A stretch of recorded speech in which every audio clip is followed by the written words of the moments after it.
Oh no, that door is not locked. I watched that woman just waltz right through. Let me in right now or I swear to— As a kid, my first video game experience was when my parents got me a Game Boy Advance when I was 5. I would lay on the couch sideways to be under the lamp so I could actually see the game because otherwise it was like playing nothing. My parents eventually got me that big bulky light add-on so I wouldn't have to look like a moth whenever I wanted to play Super Circuit. Those were classic childhood days I look back on fondly. It's weird how technology was so good, but also straight up crap. You can't see the games because the screen is too dark?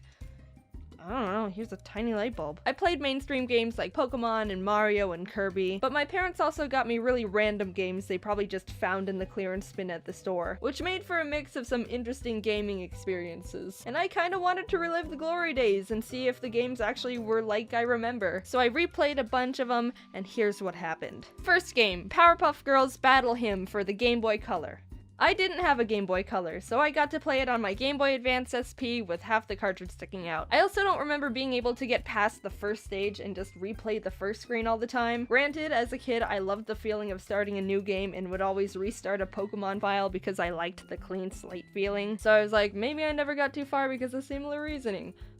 No, not the case. This game can go die in a hole. I love it, it's my childhood, but oh my god, someone could hit all of them with a hammer, and I would not be sad. You play as Bubbles, which, may I mention, looks weirdly buff. Even as a kid, I was like, is this Bubbles a man? You fly around and collect, like, everything. There's so many collectibles, and I don't know what any of them do. Rings, trading cards, plutonium, hearts, phones, people. But it's almost impossible, because the flying mechanics are like trying to control melting butter over a saucepan. The whole game is an ice level in the sky! There's also criminals afoot, and they're ready to fight you. You can beat them up, but I also like how if you just walk past them, they'll square up, and then just go, meh, whatever. This guy just straight up has a gun.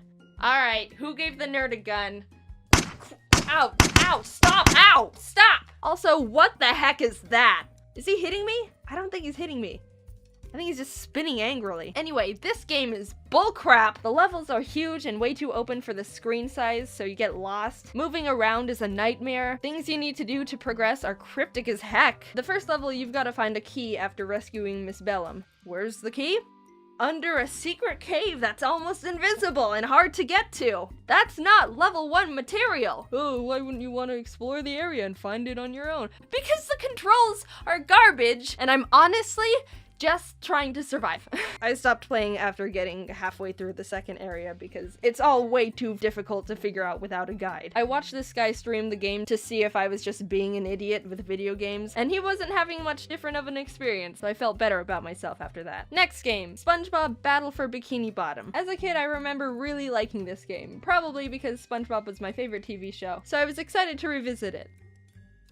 I was shot down real quick. This game's a platformer with a pretty simple plot. Plankton made a bunch of robots to steal a Krabby Patty formula, but forgot to set the obey Plankton lever to on, and why bother just flipping it to obey when it's already down anyway? So now there's robots all over the place, not obeying anyone, and SpongeBob needs to do something about it because Mr. Krabs says they're scaring away me customers. But the thing is, the robots are kinda harmless. They just ponder around and do nothing necessarily evil. Even when you bump into them, they're like, oh, pardon me. This robot can't harm you. This big guy wouldn't hurt a fly. This one takes you to where you need to go. I don't see much of an issue here other than the fact there's just robots walking around. What was that? Does someone have a gun? Oh my god, this one's just a bazooka! So the majority of the enemies in the game aren't enemies. They're more just objects/platforms to help you get to the end of the level. But the thing about this game is that someone put the gravity to like 300%. SpongeBob can't jump high or far enough to cover almost any ground, so most of the time you have to redo a bunch of stuff because if you don't wait until the last little pixel of the platform, then you ain't making that jump. It's so tedious and adds a bunch of frustration to the game, not to mention the robots you're supposed to jump or stand on move so slow, and most of the time when you get to them, they're moving the opposite direction, so you have to wait for them to slowly float all the way back to you a decade later, only for you to miss the jump because the gravity is bricks! I played through the whole game, and the amount of times I died because I couldn't see the next platform, or had to take leaps of faith, or even just got hit with bullets out of nowhere was torture. Just move the camera, you're making me dizzy. Zoom the camera, I don't know where I'm I can't. Oh my god. I thought the boss levels were decent. They're probably the easiest parts of the game though. The Patrick robot was horrifying and I don't want to see it ever again. I love this game. I have great memories playing it like 13 years ago, but right now it's dead to me. Great game. I played it a bunch as a kid.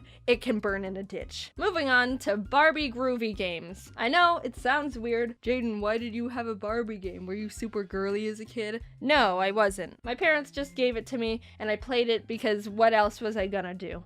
Not play it? Unlike the other games I've talked about so far, this one's just a bunch of Barbie-themed mini-games. Tic-tac-toe, draughts, which is a fancy word for saying checkers, this weird horse racing version of Hangman, Connect 4. Fun fact about me, I will always lose at Connect 4. I think what happens is I just get too focused on what I'm doing to notice the other person winning. I suck at Connect 4 and I'm proud. There's a bunch of other games on there, some suck more than others, but the one I remember the most as a kid was Barbie's version of Snake. Conga line.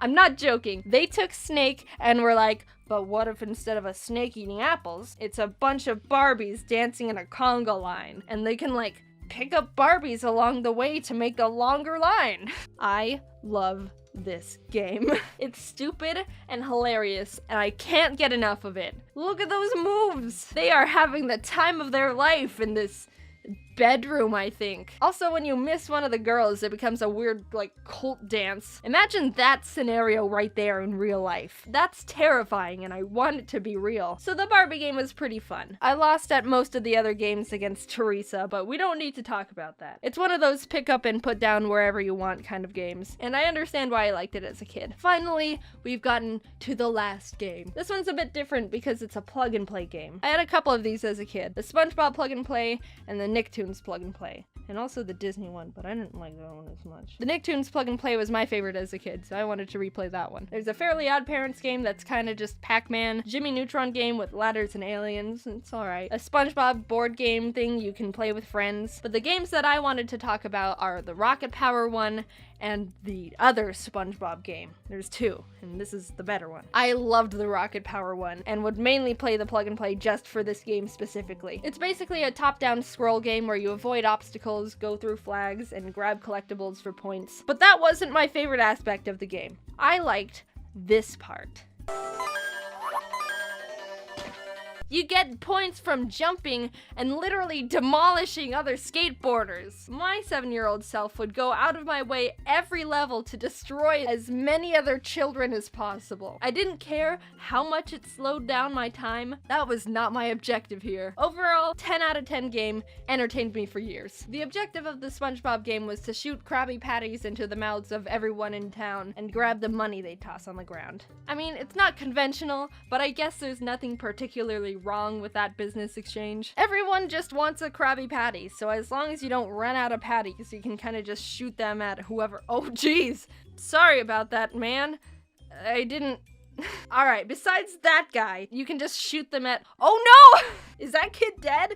What happened there? I mean, he looked not too upset about the fact I just popped his balloon while he was dangling 15 feet in the air. I guess the world moves on. I'll just not think about it and keep doing this Krabby Patty stuff.